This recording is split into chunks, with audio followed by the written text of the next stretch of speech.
Merci pour l'invitation. Donc la proposition, c'est je parle 45 minutes et ensuite on échange. Je vous propose d'aborder 3 points. Le premier, c'est un diagnostic personnel sur la situation financière et écologique. Donc ça va être les mauvaises nouvelles de la soirée. Le deuxième, c'est une proposition d'analyse anthropologique du sujet, puisque c'est un peu votre domaine. Et troisième partie, si j'ai le temps, quelques propositions, non pas de solutions, mais des pistes pour traverser ce déni d'humanité qui me semble commun à ce qui se passe du côté de la finance et du côté de l'écologie. Ça vous va pour les 3 parties? Comme dans toute bonne dissertation.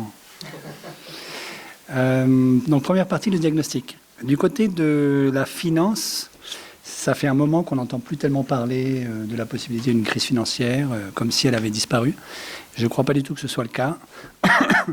Mon point de vue, c'est qu'on peut avoir une crise, un nouveau krach financier d'amplitude analogue à celle de 2008 dans les jours qui viennent, dans les années qui viennent. C'est un peu comme le dicton latin, vous savez ça, mors certa, ora incerta. Donc la mort est certaine, mais l'heure est incertaine. On ne sait pas. Nous savons tous que nous sommes mortels, mais personne ne sait quand. Donc la prochaine crise financière, c'est la même chose. Et c'est absolument... Enfin, c'est très très vraisemblable qu'on en aura une, mais personne ne sait quand et comment. Pourquoi est-ce qu'il est très vraisemblable qu'on en ait une? Pour les raisons suivantes, qui sont que les grands fondamentaux qui pilotent la possibilité d'une crise financière sont là. Ces grands fondamentaux sont l'accumulation de dettes privées, pas du tout de dettes publiques, et le découplage massif entre le niveau des actifs, du prix de valorisation des actifs financiers et le niveau de la croissance de l'économie réelle. Alors, ce que je devrais rajouter, c'est qu'avant de devenir jésuite, j'ai été ce qu'on appelle quant, c'est-à-dire ingénieur quantitatif, conseiller scientifique, si vous voulez, pour les banques d'affaires. Donc j'ai travaillé sur les marchés, j'ai fait des maths pour les traders, mais je n'ai jamais été trader moi-même. J'ai refusé de prendre ce genre de poste. Alors, l'accumulation des dettes privées, donc on en parle très très peu, alors qu'il y a beaucoup plus de dettes privées dans le monde que de dettes publiques. En zone euro, la moyenne de la dette privée, c'est 130% du PIB. La moyenne de la dette publique, c'est 100%. Donc il y a beaucoup plus de dettes privées que de dettes publiques. Et dans la dette privée, nous ne comptons jamais, parce que c'est un problème méthodologique majeur, la dette privée des banques. Donc c'est toujours la dette privée du secteur privé non financier et des ménages.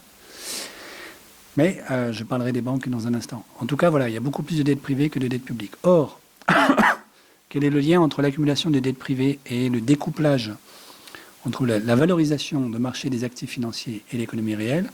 Il est le suivant, c'est un phénomène qui est relativement bien compris, qui a été déjà analysé en fait dans les années 30 par un grand économiste américain qui s'appelle Irving Fisher, et puis réanalysé par Hyman Minsky, un autre économiste américain, dans les années 70.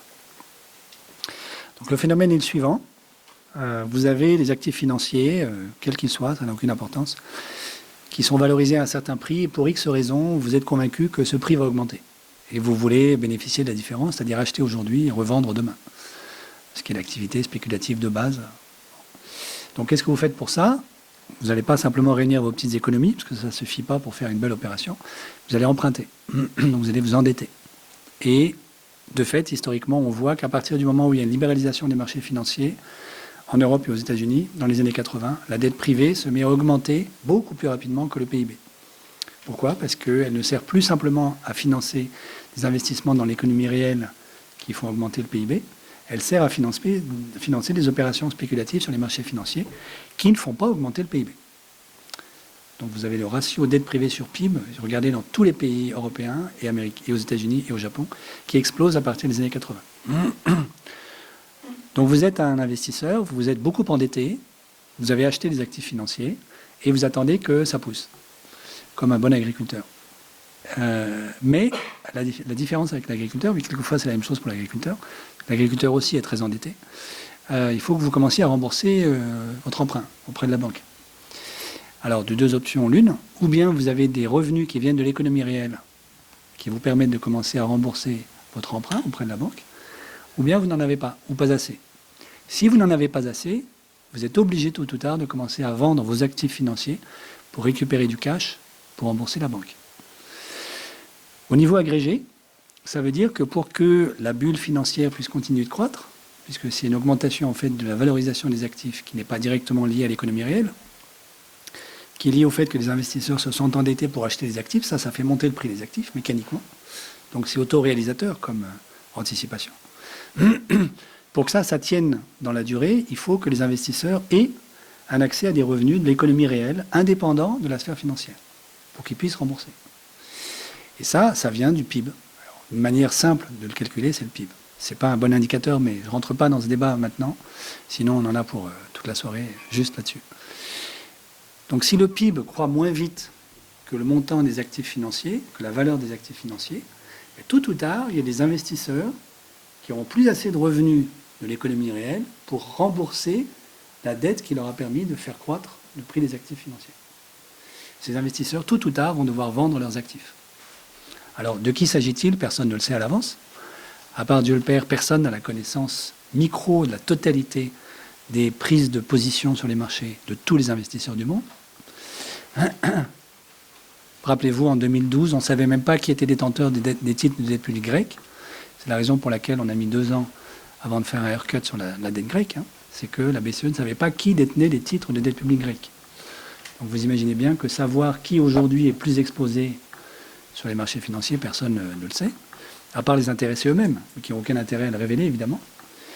Et donc arrive forcément un moment où ces investisseurs-là vont devoir vendre leurs actifs pour commencer à récupérer du cash et rembourser auprès de la banque.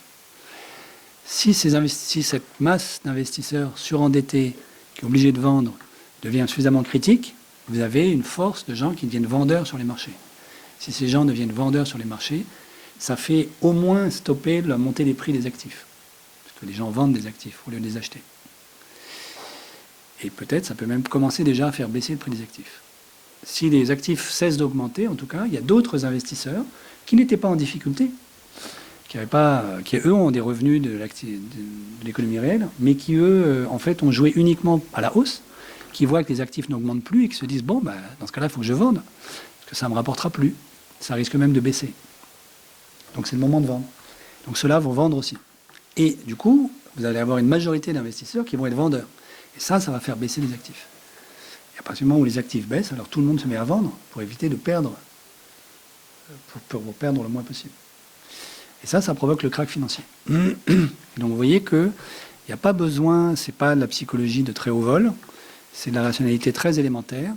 Toute bulle financière, si elle n'est pas alimentée par des revenus de l'économie réelle substantiels qui suivent le niveau de montée des actifs financiers, finit par éclater tout ou tard. Sauf à ce que les banques, tout d'un coup, deviennent philanthropes et disent « on ne vous demande plus de rembourser vos prêts », ce qui n'arrive jamais. Voilà. Aujourd'hui, on est dans une phase où les actifs financiers ont cru de manière très rapide. L'économie réelle, vous savez bien, chez nous, croît de manière très lente. On a très peu de croissance. Bon. Donc on n'a pas du tout de revenus d'économie réelle suffisants pour alimenter la bulle. Qui plus est, il y a un deuxième facteur qui est propre à cette crise-là, qui est que jusqu'en 2008, la grande crise des subprimes, on avait, d'une certaine manière, le monde s'était organisé de telle sorte que, je caricature, mais ça aide à comprendre, la Chine était la grande usine du monde, produisait les produits manufacturés pour nous, pour les Occidentaux, récupérait évidemment des excédents commerciaux colossaux, c'est notre argent. Par exemple, l'excédent commercial de la Chine vis-à-vis de l'Occident en 2008-2009, c'est 3 000 milliards de dollars. Donc c'est 1,5 fois le PIB français de l'époque. C'est colossal.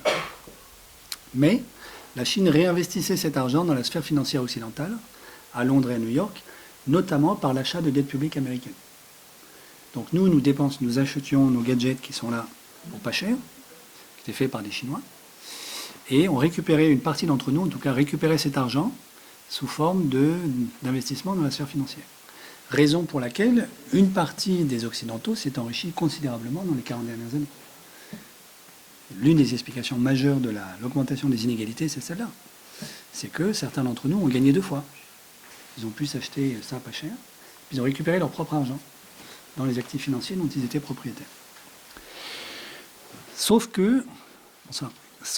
Du coup, vous voyez que ça faisait une rentrée d'argent venue de l'économie réelle qui venait de la Chine, dans la sphère financière occidentale. Depuis 2009, très très échaudée par la crise des subprimes, la Chine a décidé de changer complètement de stratégie. Il ne réinvestit plus ses excédents commerciaux en Occident. Donc en 2009, Pékin a déclaré qu'ils n'achèteraient plus de dette publique américaine, donc ils allaient diminuer puis supprimer complètement leur politique de rachat de dette publique américaine. Et par ailleurs, la Chine s'est mise à produire pour son marché domestique. Et aujourd'hui, la balance commerciale de la Chine avec l'Occident est nulle. Donc la Chine importe autant qu'elle exporte auprès de l'Occident. Donc il n'y a plus d'excédent commercial chinois venant de l'économie réelle mondiale pour alimenter la bulle financière occidentale. Ce qui permet à la bulle aujourd'hui de ne pas exploser tout de suite, demain matin, c'est uniquement les politiques monétaires non conventionnelles des grandes banques centrales. Vous savez que la BCE continue sa politique de quantitative easing, donc d'assouplissement monétaire quantitatif, pour parler français. Vous savez que la Fed essaye d'y mettre fin, plus ou moins, avec Trump qui s'y oppose. Bon, il y a un débat, vous savez, entre la Fed et la Maison-Blanche là-dessus.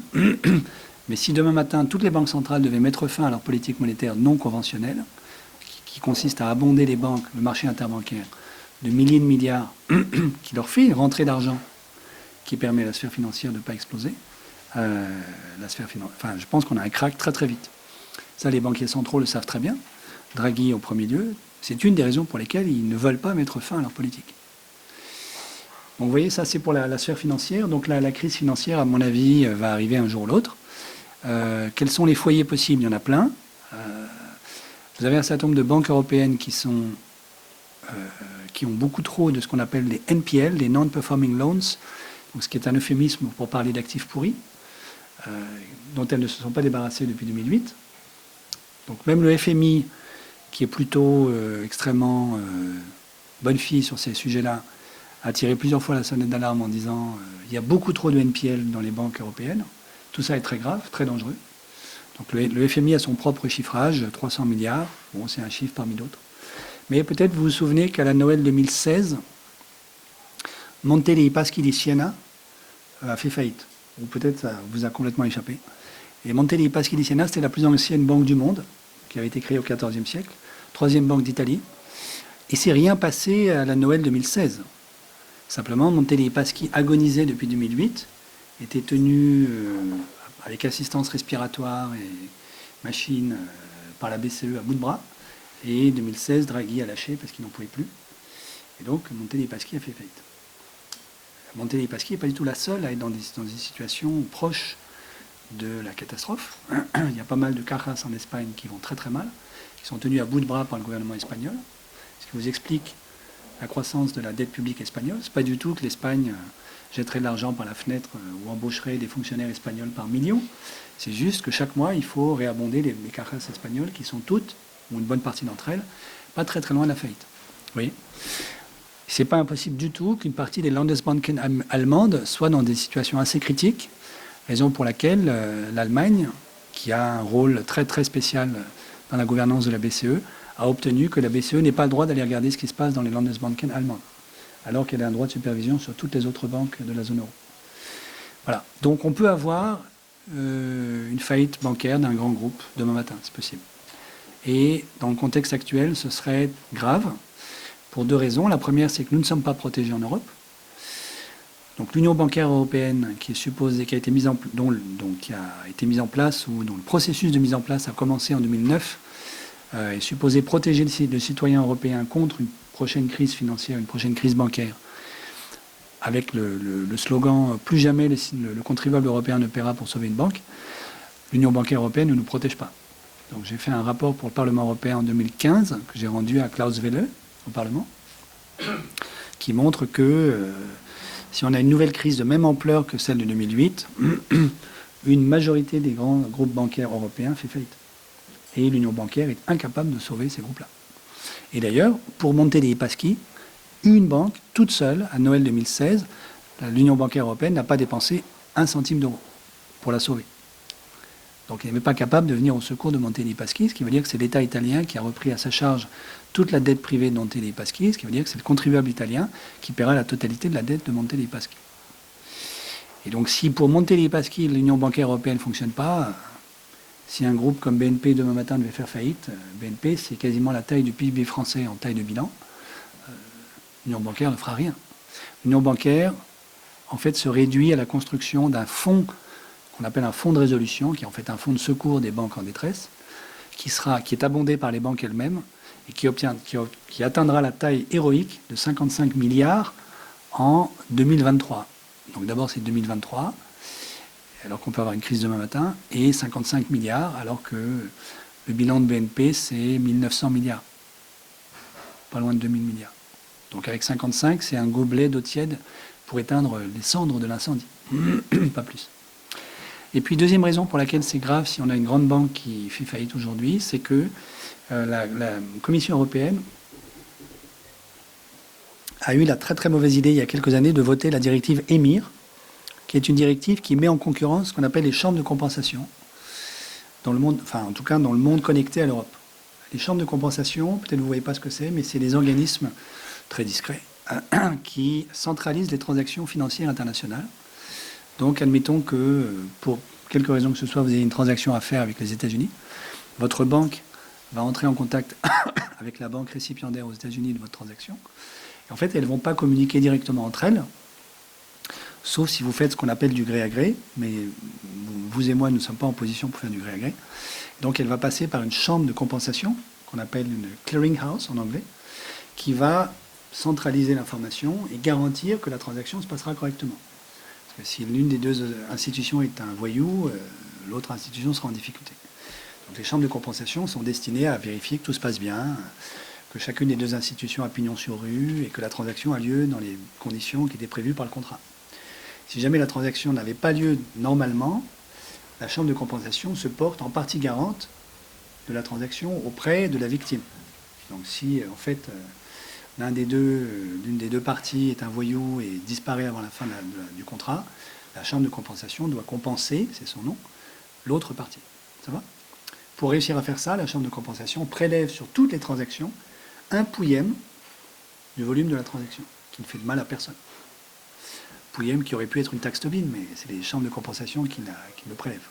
Et avec ce pouillème, fois les milliards qu'il y a de transactions chaque jour, elles constituent un coussin de sécurité dans lequel elles vont puiser le jour où il y a un sinistre. Donc en fait, c'est une activité d'assurance. Vous voyez ? C'est comme une compagnie d'assurance.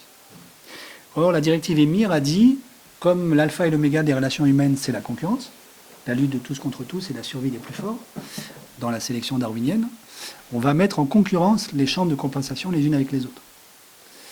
Et donc, chaque banque va pouvoir choisir la chambre de compensation avec laquelle elle fait sa transaction. La conséquence de cette heureuse idée, c'est que les chambres de compensation ont toutes réduit le pouillème qu'elles prélevaient sur les transactions pour pouvoir dire à leurs clients, regardez, moi je suis moins cher. Et du coup, elles ne constituent plus leur coussin de sécurité. Du coup, elles sont incapables de se porter garante, en vérité, d'un choc au cas où il y aurait des banques qui feraient faillite. Ce qui veut dire aujourd'hui que si on a une grosse banque qui fait faillite, on peut avoir des chambres de compensation elles-mêmes qui font faillite.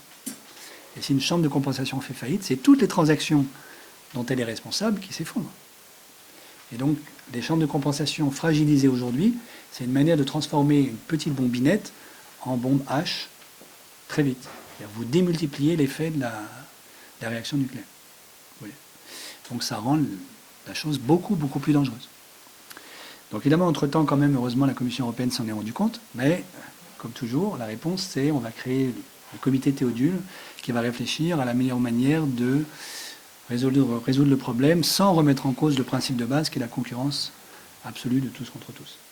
Et donc vous avez des boîtes de conseil qui se font payer des ponts d'or pour imaginer des trucs très très sophistiqués pour que malgré tout les chambres de compensation puissent réussir à survivre et pas trop faire peur.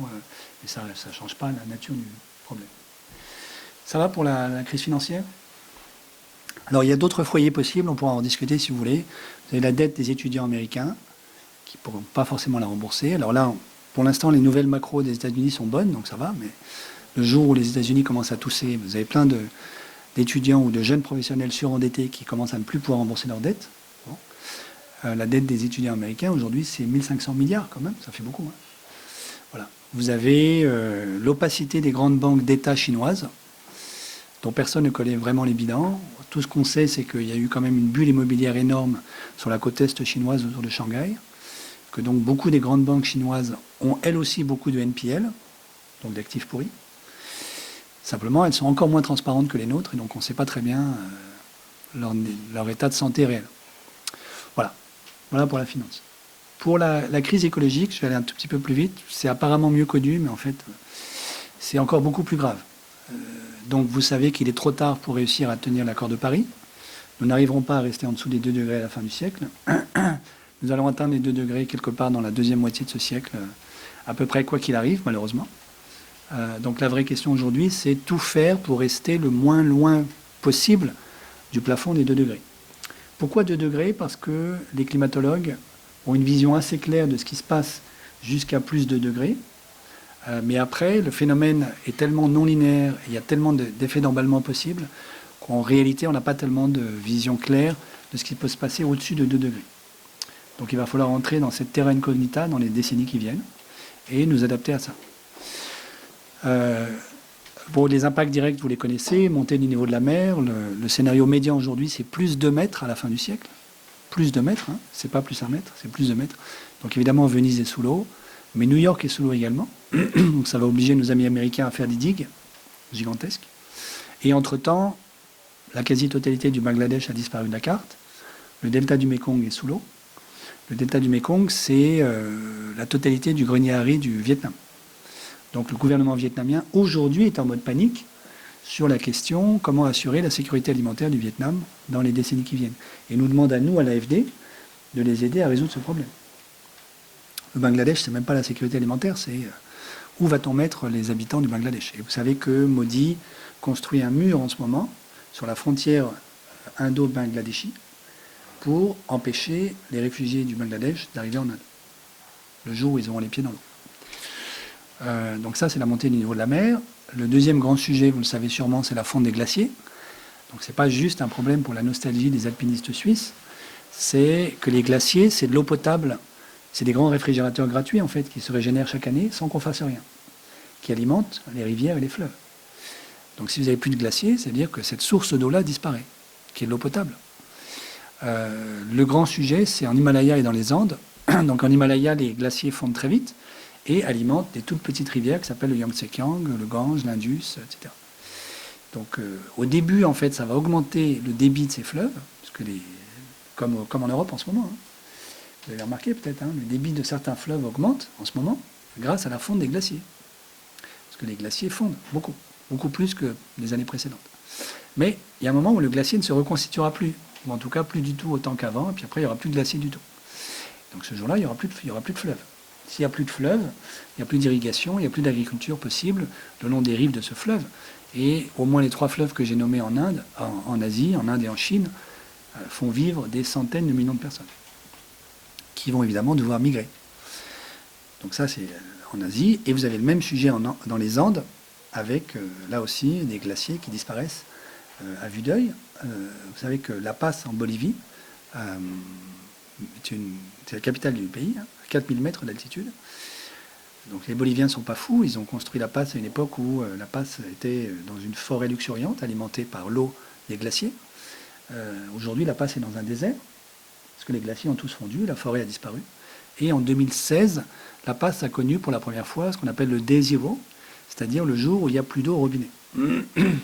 Jour que Cape Town attend en Afrique du Sud avec angoisse maintenant chaque année. Donc la Bolivie l'a déjà traversé, ça. Et vous savez qu'on peut vivre sans électricité. On ne fera plus cette conférence, mais on pourra quand même encore vivre. En revanche, vivre sans eau, ça, personne. Et on ne dure pas longtemps. Donc ça, c'est la fonte des glaciers. Le troisième grand sujet, c'est l'érosion des sols, qui est liée très fortement évidemment à l'érosion de la biodiversité. Donc là, c'est une chute probable des rendements agricoles d'un certain nombre de terres, de sols. Donc les agronomes ne sont pas complètement d'accord entre eux. Il y a énormément de débats dans tout ce que je vous dis, hein. Évidemment, j'avance à la tronçonneuse là. Hein. Mais en gros, à plus 3,5 degrés, il y a quand même un consensus pour dire que les rendements agricoles des sols s'effondrent.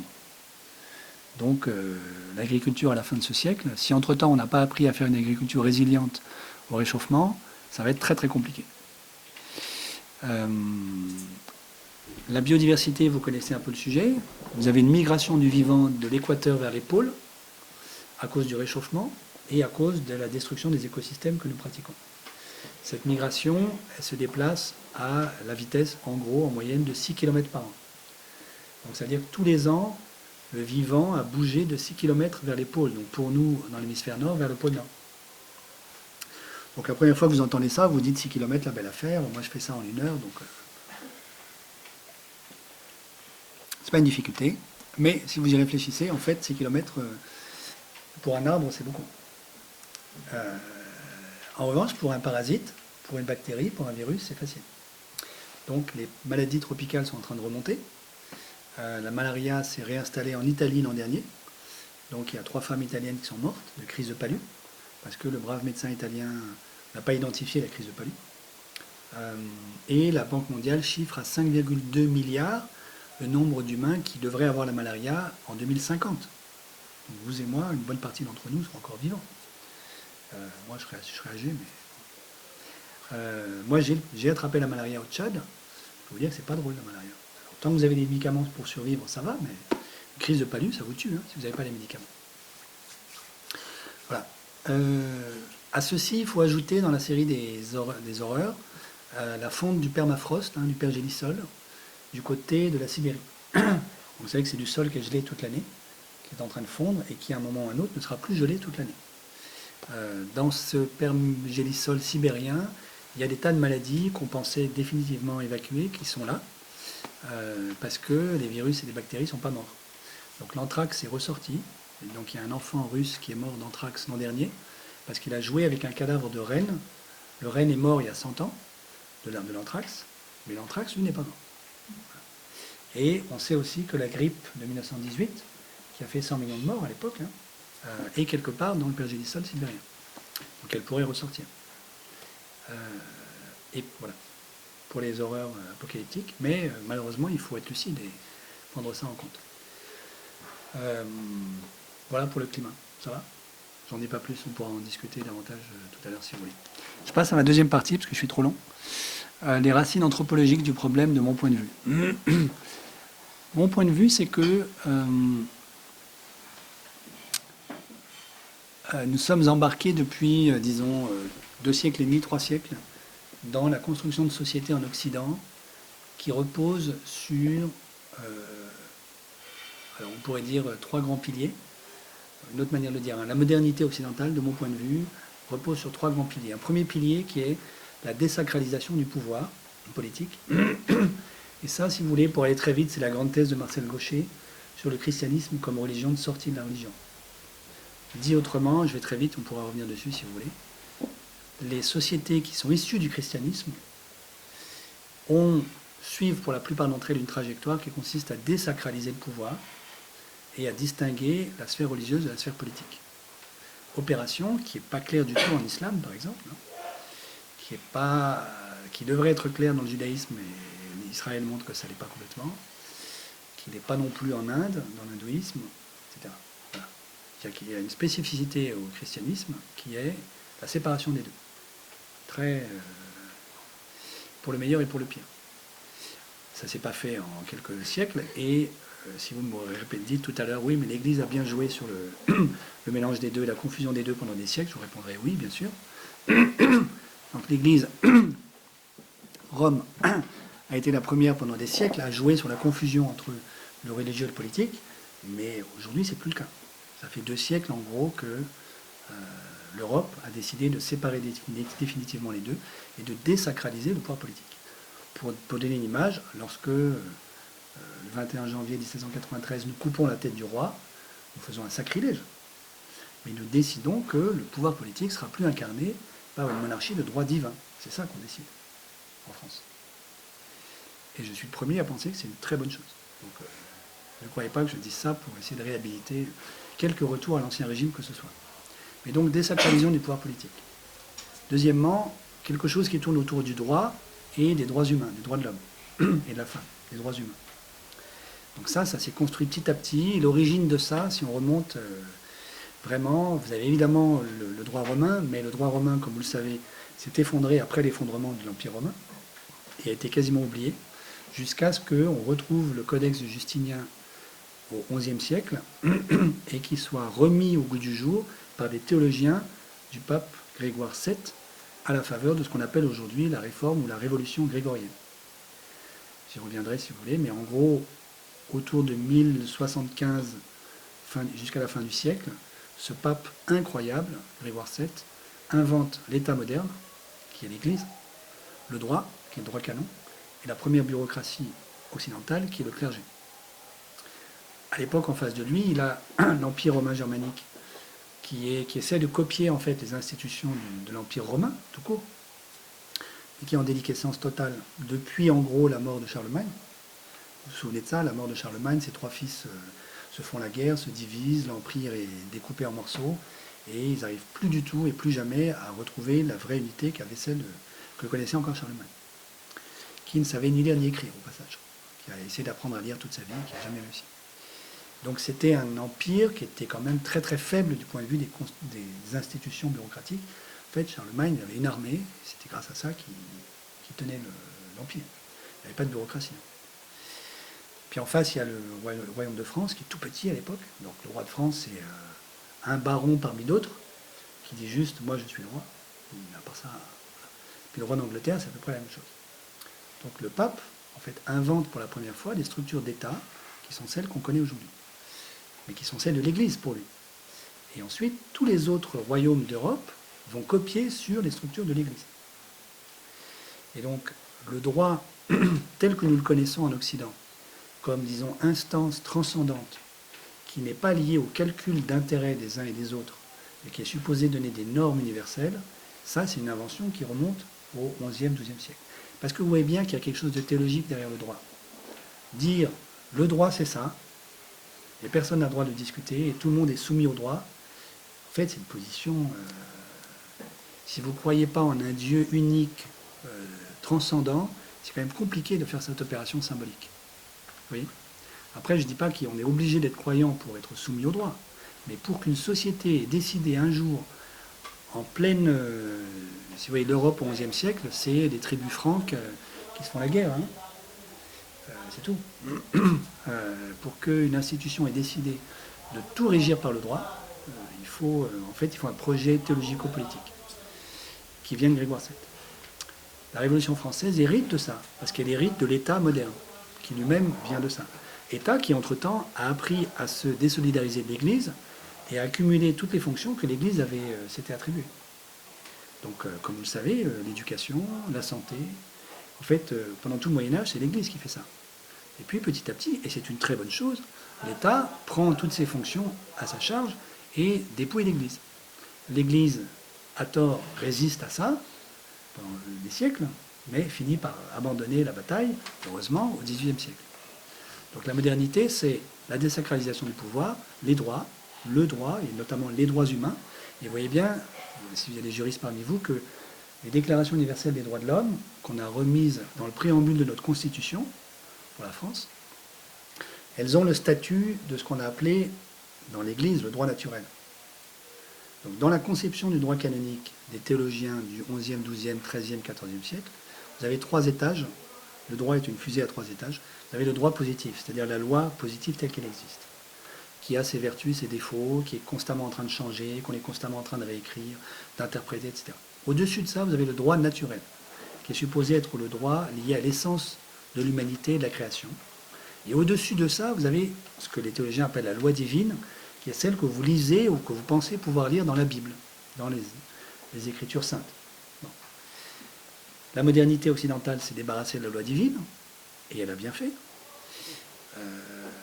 Elle a conservé le droit naturel sous la forme de déclarations des droits de l'homme, qui ont un statut bien supérieur à tous les décrets de loi qu'on peut passer aujourd'hui.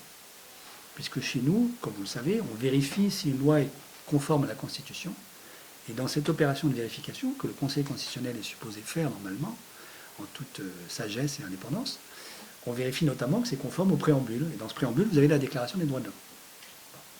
Donc en gros, la Déclaration des droits de l'homme a le statut de droit naturel. Donc vous voyez qu'en fait, il y a un arrière-fond théologique derrière tout ça, qu'on a transposé et sécularisé. Et c'est très bien. Et puis, 3e grand pilier, et c'est là qu'à mon avis, il y a une réforme profonde à faire, qui est, en gros, on s'est convaincu que la propriété privée était ce qui allait donner une chair sociale aux droits humains. Parce que il ne faut pas être grand clair pour comprendre que les droits humains tout seuls, ça ne mène pas très loin. Donc aujourd'hui, vous avez des économistes qui ont redécouvert ça, mais d'une certaine manière, ils ont quand même un peu redécouvert l'eau tiède. Donc Amartya Sen, et il a raison de le dire, c'est pas... il dit, ben oui, mais supposez que je sois un paysan indien, j'ai le droit de vote, mais je ne sais pas lire, et j'habite à 40 km du premier bureau de vote, et j'ai aucun moyen de transport. Donc j'ai plus d'une journée de marche pour y aller, et puis moi je suis un paysan, comment je fais? Je ne peux pas abandonner mon bétail, je ne sais pas quoi. Donc de facto, je ne vais pas voter. Oui. Donc ça veut dire que j'ai le droit de vote, mais je n'ai pas la capacité de voter. Donc ça n'avait pas échappé du tout aux intellectuels du XVIIIe siècle, des Lumières, de la Aufklärung. Donc, d'une certaine manière, de mon point de vue, quand on relit cet extraordinaire mouvement des Lumières, je crois, on peut dire, il y a eu cette espèce d'utopie qui est la propriété privée, droit sacré et inviolable, dans la Déclaration des droits de l'homme. C'est ce qui va donner une chair aux droits de l'homme, qui sont le squelette. Et là, à mon avis, il y a une erreur. Parce qu'on a absolutisé la propriété privée. Et en l'absolutisant, on se rend aujourd'hui incapable d'adresser, comme on dit en mauvais français, c'est un anglicisme, la question écologique. Pourquoi? Parce que si aujourd'hui quelqu'un est propriétaire d'une réserve de pétrole et que le droit de propriété privée est un droit absolu et inviolable, personne n'a le droit de lui interdire de sortir ce pétrole et de le brûler. Même si ça détruit la planète. Et donc, vous voyez bien, enfin, je crois qu'on est obligé d'accepter d'entrer dans un discernement sur le droit de propriété privée pour dire qu'il doit y avoir des limites au droit de propriété privée. Mais si on fait ça, alors là, on change de paradigme par rapport à ce que nous avons nous-mêmes institué au XVIIIe siècle. Et la question que ça pose, c'est si le droit de propriété privée n'est plus absolu et inviolable, qu'est-ce qu'on peut lui opposer? Au nom de quoi et au nom de qui? Et si vous réfléchissez 2 minutes, vous voyez que ça va plus loin, d'une certaine manière, que le seul droit de propriété privée. Ça va toucher la souveraineté de l'État. Pourquoi? Parce que vous avez le même problème, admettons, sur l'Amazonie. Si aujourd'hui Bolsonaro veut détruire l'Amazonie, c'est un privilège de l'État brésilien qui est souverain. Qui peut le lui interdire? Et au nom de quoi? Personne. Il n'y a aucune instance internationale qui peut dire à Bolsonaro vous commettez un crime contre l'humanité en déforestant l'Amazonie, alors que c'est bien ce qu'il fait. Bon. Et donc vous voyez que si on veut réagir intelligemment à cette énorme crise qui est devant nous, la crise écologique, mais aussi la crise financière, parce que ce que j'ai dit sur la propriété privée vaut pour la crise financière. Je veux dire. Aujourd'hui, si vous dites il faut réguler la finance, vous mettez des frontières et des barrières et des contraintes à la manière dont quelqu'un peut accumuler la propriété privée sous forme d'actifs financiers. Et les fondamentalistes des marchés vous diront, au nom de quoi? Si la propriété privée est un droit sacré et inviolable, qu'est-ce qui m'empêche aujourd'hui d'acheter librement un actif financier? Et même si peut-être le jour, je vais provoquer avec ça une crise financière, d'accord, et so what? Donc vous voyez que ça nous oblige à revisiter le concept de propriété privée et de souveraineté de l'État. Les deux étant très liés dans la tradition occidentale, aussi surprenant que ça puisse paraître. Pourquoi? Parce que les grands théoriciens sur lesquels nous nous appuyons aujourd'hui, c'est plus du tout Grégoire VII, évidemment, mais c'est John Locke et Hobbes. C'est ça les deux mamelles, si je peux dire, de l'idéologie occidentale. Hobbes, dans la version despotique, le Léviathan, donc État autoritaire fort appuyé sur le secteur privé, mais avec un État autoritaire fort. Donc ça, on pourrait dire d'une certaine manière, je vais très vite, mais en gros, c'est la Russie de Poutine. Vous avez des oligarques, ça c'est le secteur privé, puis vous avez un État autoritaire fort. Ça, c'est Hobbes, c'est le Léviathan.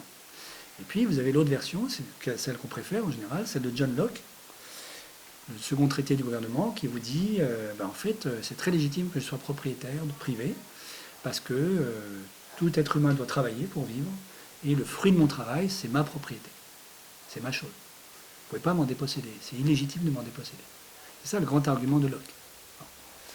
Sauf que, à mon avis, ce que Locke ne voit pas du tout, c'est que lorsque je produis du travail, quel que soit le travail que je produis, en fait, la question que je dois me poser, c'est est-ce que je suis vraiment le seul à l'avoir produit, ce travail?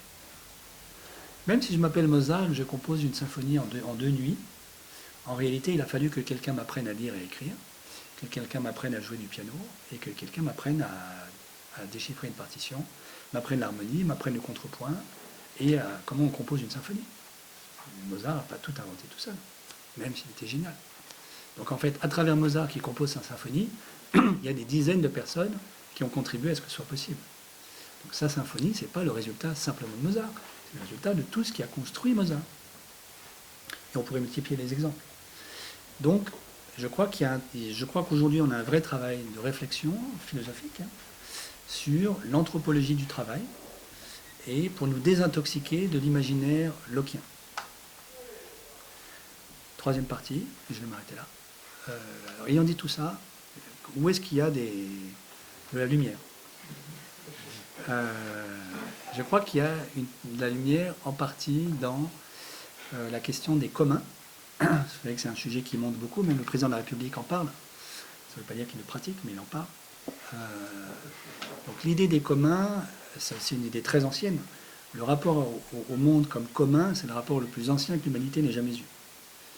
Si vous allez dans n'importe quel village de brousse en Afrique, la terre n'est pas la propriété privée de quiconque. La terre est une propriété commune partagée par le village. Et vous avez en général un chef de terre ou le chef du village. Quelquefois, c'est la personne cumule les deux fonctions, qui est la personne qui est chargée de dire comment on répartit la terre entre les différents membres du village. Mais lui, il n'est pas propriétaire spécialement. Enfin, voilà, et puis, pour accéder à la forêt, par exemple, aller chercher une plante médicinale dans la forêt, vous devez aller voir le sorcier du village qui vous dit ce que vous êtes autorisé à aller prélever.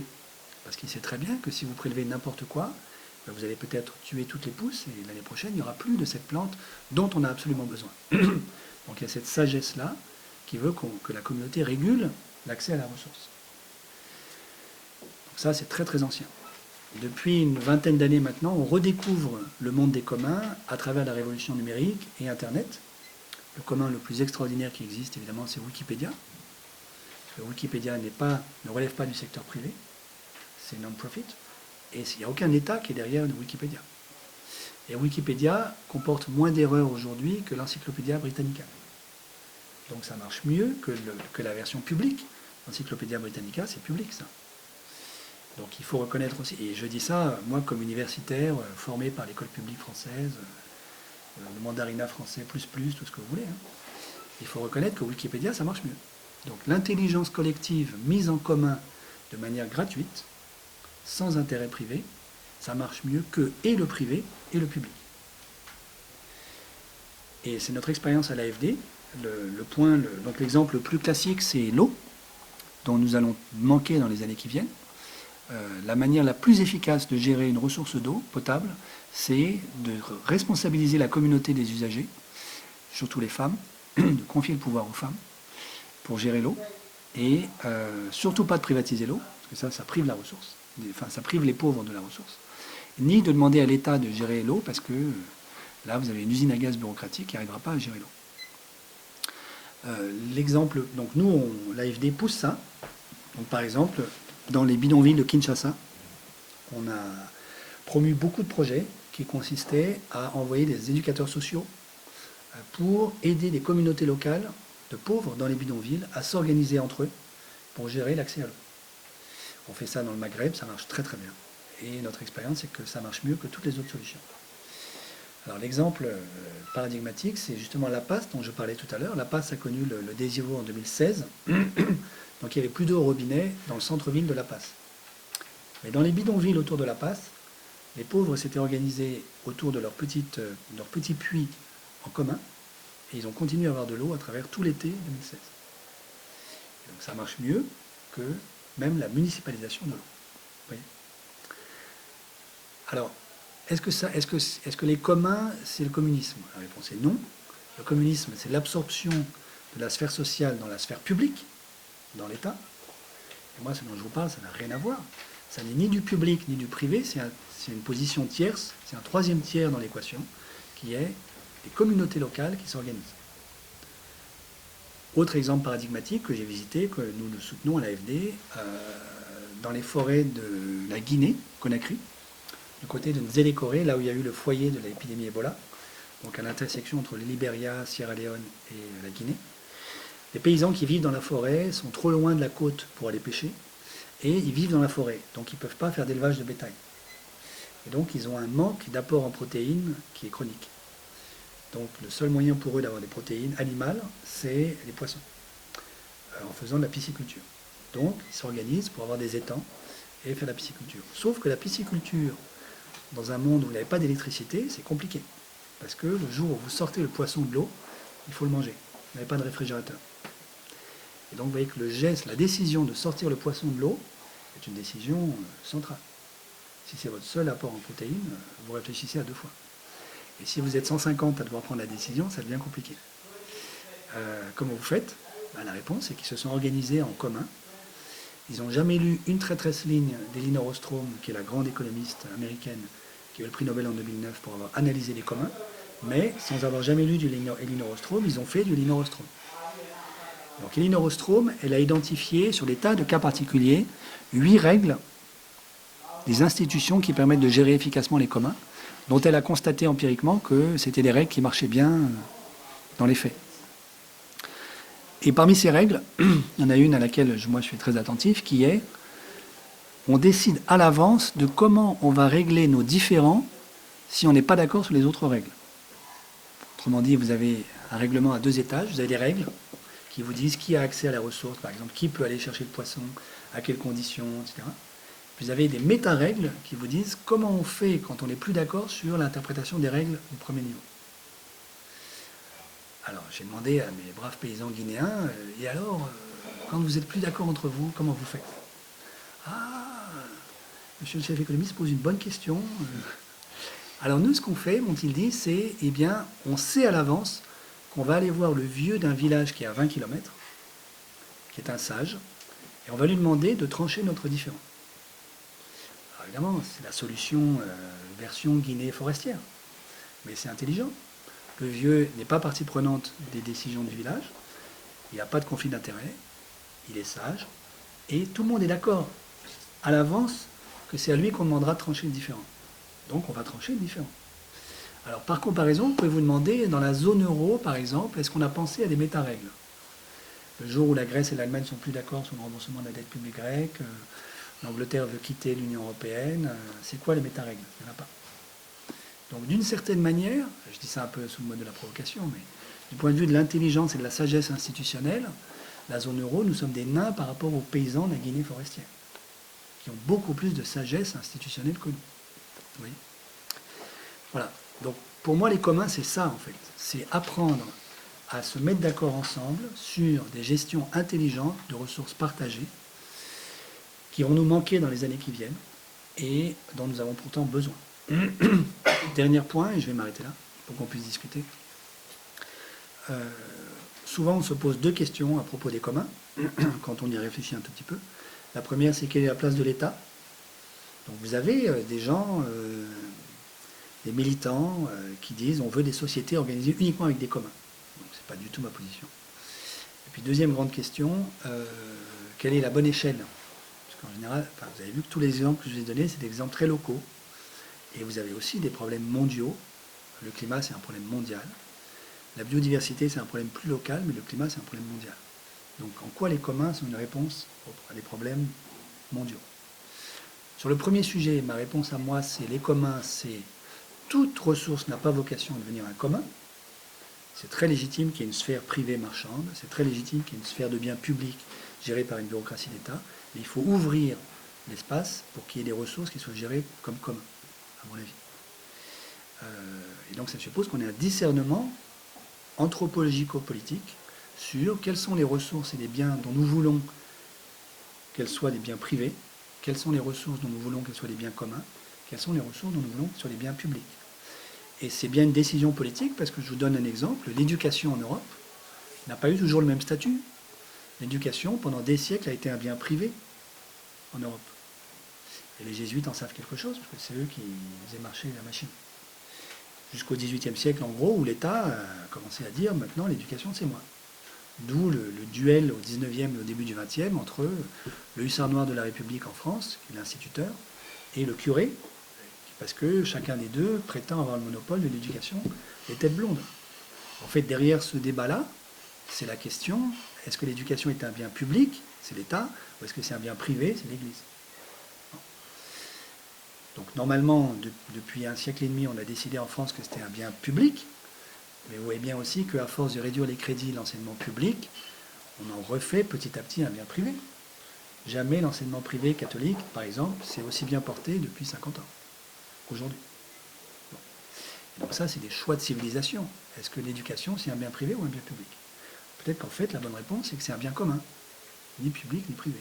Mais dans ce cas-là, il faut se le dire, il faut se donner les moyens institutionnels de l'organiser comme tel. Vous voyez? Bon. Et donc ça vaut pour tout. Vous voyez? Donc mon point, c'est pas de dire tout doit devenir commun. Mon point, c'est de dire on a besoin d'un vrai discernement démocratique, mais de haut niveau, pour décider ensemble de quelles sont les ressources qu'on veut privatiser, qu'on veut rendre publiques, qu'on veut rendre comme bien commun. Et s'il y a des ressources qu'on veut conserver comme bien commun, comment est-ce qu'on institue les règles et les méta-règles qui permettent de les gérer intelligemment. Donc là, il y a un énorme travail institutionnel qui, pour les économistes, est tout nouveau, tout neuf. Les économistes ne savent pas faire ça.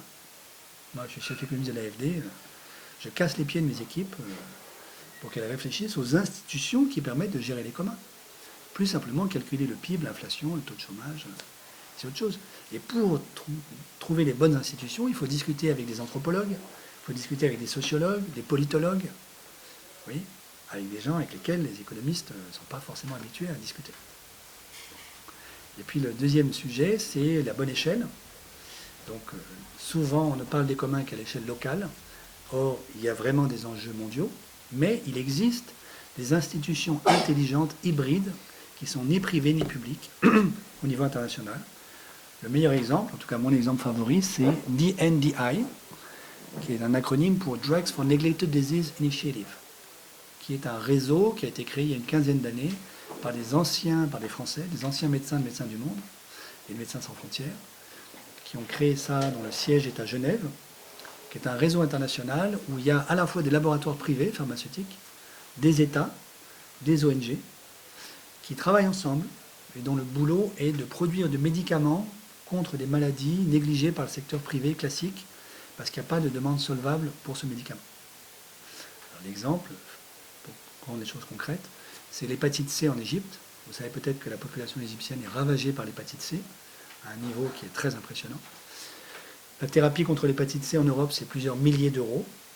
Donc ça, il y a peu d'Égyptiens qui peuvent se le payer, toute petite élite. Et DNDi arrive à vendre la thérapie contre l'hépatite C pour 400 $. Et on pourrait multiplier les exemples. Donc, alors pourquoi est-ce que je donne cet exemple? C'est parce qu'en fait, DNDi essaie de gérer un mal mondial, qui est la mauvaise santé. Et Ebola nous a montré à tous que nous sommes tous concernés par la santé des autres. Parce que si vous vous souvenez un peu du scénario Ebola, en fait, on savait qu'il y avait une crise Ebola en Guinée, au Libéria et en Sierra Leone depuis 2014. Les ONG avaient prévenu tout le monde en disant que ce sera beaucoup plus grave que les flambées d'Ebola habituelles qu'on voit au Zaïre depuis 40 ans. Et puis la communauté internationale n'a rien fait jusqu'au jour où il y a une infirmière britannique qui est morte d'Ebola en Angleterre. Et là, tout le monde s'est rendu compte que, en fait, nous pouvions avoir Ebola demain matin, vous et moi. Donc là, en une semaine, la Banque mondiale a mis $1 milliard sur la table pour stopper Ebola, soit 1/6 du PIB de la Guinée. Donc là, c'est la réponse occidentale, vous voyez. Dès qu'on a peur, on met des moyens démesurés pour stopper l'affaire. On a à peu près stoppé Ebola, plus ou moins. Mais ce dont on a fait l'expérience, c'est que l'OMS est impuissante par rapport à ça, et que la gestion du type Banque mondiale, qui est la gestion publique, parce que la Banque mondiale, ce n'est rien qu'une banque qui est gérée par des États, ça coûte très très cher, c'est pas du tout efficace, ça arrive trop tard, et ça ne permettra pas indéfiniment de résoudre tous les problèmes de pandémie monstrueuses qu'on va avoir, confère ce que je vous ai raconté sur le réchauffement climatique. Donc il faut trouver d'autres solutions. Oui. La solution Banque mondiale Ebola, ça marche une fois, ça marchera 2 fois, mais ça ne va pas marcher très longtemps. Donc il faut trouver autre chose. Et à mon avis, la vraie solution, c'est des innovations du type DNDi. C'est-à-dire des réseaux hybrides, des institutions d'un genre nouveau, c'est une nouvelle zoologie institutionnelle, qui sont ni purement privées, ni purement publiques, ni purement société civile ONG, mais qui sont une espèce de Lego innovant, qui arrivent à faire des choses que personne ne pouvait faire. Voilà. Alors, un sujet sur lequel il n'y a rien, alors qu'il faut le faire, et c'est très important, et il faut peut-être avoir ce type de créativité institutionnelle, c'est la faune halieutique, les poissons dans nos océans. Donc vous savez que la faune halieutique est en train de disparaître. Donc si vous avez des parents dans la pêche, ils vous diront tous qu'il n'y a plus de poissons dans l'océan Atlantique. Hein. Enfin, il en reste un peu, mais ce qu'il y a sur les étalages parisiens fait illusion. Mais en réalité, vous avez bien repéré que les pêcheurs français et anglais se tapent dessus aujourd'hui. Quand ils ont retrouvé une mine, les bateaux arrivent et ils se tapent dessus pour pouvoir exploiter la mine de poissons. Vous savez que la morue a disparu des côtes canadiennes et que ça fait 30 ans qu'on essaie de la réintroduire, qu'on n'y arrive pas. Et donc les océanologues français, en tout cas, sont très clairs. Si on continue sur la trajectoire qui est la nôtre aujourd'hui, il n'y a plus de grands pélagiens, donc c'est les poissons que nous mangeons, entre 2040 et 2050 dans nos océans. Donc il restera quelques poissons, c'est les poissons du fond des océans, qui sont tout plats, parce qu'ils ont 3 km d'eau sur la tête, qui sont immangeables, et il restera des méduses, qui ne sont pas mangeables. Alors pourquoi les poissons disparaissent? Pour différentes raisons. La première, c'est la pêche industrielle en eau profonde, qui détruit les chaînes de reproduction des poissons, les chaînes trophiques. C'est le réchauffement de l'eau, la température de l'eau augmente, avec les poissons qui ne supportent pas. Et c'est l'acidification des océans, qui est due à l'absorption de CO2 par les océans. Parce que, et ça c'est la bonne nouvelle, et je vais vraiment m'arrêter là, donc vous savez que les océans absorbent environ un peu moins d'un tiers, mais en gros un tiers, du CO2 qui est dans l'atmosphère, avec les forêts. C'est les deux poumons de la planète, les océans et les forêts, qui absorbent le CO2. Comme vous savez que nous émettons beaucoup trop de CO2, tout se passe comme si les océans avaient compris que c'est dans l'intérêt de tout le monde qu'ils en fassent un peu plus que d'ordinaire, et ils pompent beaucoup plus de CO2 aujourd'hui qu'il y a 20 ans. Ils en font plus. Pourquoi? Personne ne leur a demandé. Donc moi je ne sais pas, peut-être que les océanologues très pointus savent pourquoi, mais il doit y avoir une réaction chimique. Mais du coup, ils s'acidifient beaucoup plus. D'où la disparition des coraux, de la grande barrière de corail en Australie, qui va mourir, à cause de l'acidification. L'acidification tue les poissons. Donc vous avez un triple phénomène, réchauffement, acidification, pêche industrielle. Si on ne fait rien, il n'y a plus de poissons dans nos océans entre 2040 et 2050. Et donc ça c'est un mal mondial. Et la question c'est comment on gère ce problème. Vous ne pouvez pas mettre un garde de la faune halieutique tous les 10 km sur tous les océans, pas possible. Vous ne pouvez pas mettre des hélicoptères partout. Et j'espère bien que Xi Jinping ne viendra jamais le maître du monde pour régler le sort des poissons. Donc il faut inventer autre chose. Il faut inventer un DNDi du poisson. À mon avis, c'est ça notre avenir. Et ça suppose une révolution anthropologique. Arrêtez de croire que les marchés financiers sont l'alpha et l'oméga et que la concurrence entre tous, c'est l'essence des relations humaines. Voilà, je vais m'arrêter là.